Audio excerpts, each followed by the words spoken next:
Bro सुनना, 2025 championship max Verstappen हार रहा है। हमारे में तेरे बाप को मत सिखा, चल। बट जैसा तेरा सोचना है मैकलेरन की वजह से, ऐसा बिल्कुल नहीं है, क्योंकि रियल विलन की एंट्री मिड सीजन में हुई थी। क्योंकि असली villain Mercedes AMG Petronas Formula 1 team.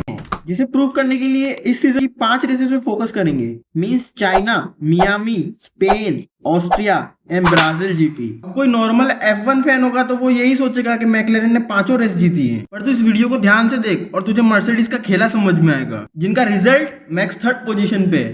अब तक पूरे सीजन में मर्सिडीज ने मैक्स को टायर डिग्रेडेशन की तरह रब किया है। तब प्रेशर इतना था कि basically Verstappen was running on overclocking mode. एक शॉर्ट टेम्पर्ड पर्सन के दिमाग का पारा हिलना तो ऑब्वियस है। एंड जॉर्ज रसल की परफॉर्मेंस भी लाइक, मैं हूं ना तेरा पारा चढ़ाने के लिए। मीनवाइल वर्स्टैपन बोलता रहा, भाई यहाँ पे क्या हो रहा है, भाई यहाँ पे क्या हो रहा, भाई ये कहाँ फंस गया भाई। इसके लिए सीधे चलते हैं चाइना एंड मियामी जीपी पे।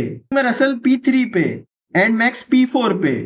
मिहिर अब तू बोलेगा कि ये तो स्मॉल पॉइंट लॉसेस हैं, बट मेरे भाई तू है बायो का स्टूडेंट और कंपाउंडिंग इंटरेस्ट का दर्द अलग होता है। पहले बैठ और स्पेन जीपी के बारे में सुन, जहां पर मैक्स ने फुल आप क्रोनोलॉजी समझे वाला मेल्टडाउन दिया। Aggression level on infinity. Verstappen भी लाइक, जो मैं बोलता हूं वो मैं करता हूं। और रिजल्ट क्या हुआ? He got a penalty for a contact. मतलब he is running multiple point donation drives by Verstappen Foundation. अब तुझे टेक्निकल टर्म्स में बताऊं तो after the race effective championship delta -12 points. Machine learning भी इतना लॉस टॉलरेट नहीं करती। अब चलते हैं ऑस्ट्रिया जीपी पे, जहां किमी तालिबुनेली ने फुल, भाई ये लास्ट राउंड है, सब कुछ दे दो वाली स्ट्रेटेजी अपनाई। और भाई किमी एंटिनेली को तालिबुनेली क्यों बोलते हैं ये तो तुझे पता ही है। अल्लाह अल्लाह अकबर, अल्लाह अकबर, अल्लाह अकबर।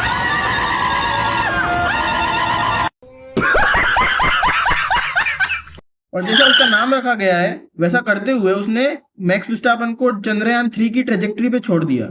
और ट्रेजेक्ट्री की टेलीमेट्री देखने के बाद इंजीनियर बोले, FIA ये रेड फ्लैग है। इस रेस का इम्पैक्ट क्या हुआ? Double disaster. मेरे एनालिसिस के हिसाब से DNF का net loss -15 point, net championship delta -27 points. और तुझे अभी रिसेंट ब्राजील जीपी के बारे में तो पता ही है, क्वालिफाइंग रेस में आउट। और स्प्रिंट क्वालिफाइंग में एंटिनेली ने क्या डिफेंस किया था मैक्स के अगेंस्ट। बट पिट लेन में स्टार्ट करने के बाद भी मैक्स ने क्या रेस क्राफ्ट और टायर मैनेजमेंट दिखाया। Pure technical perfection, like minimal tyre degradation, negative delta buildup, midfield compressional handling, ERS deployment. तू समझा? हाँ। नहीं तू समझा नहीं। And finish 3rd on the podium, which is phenomenal, and become the first driver in the world to do that 8 times.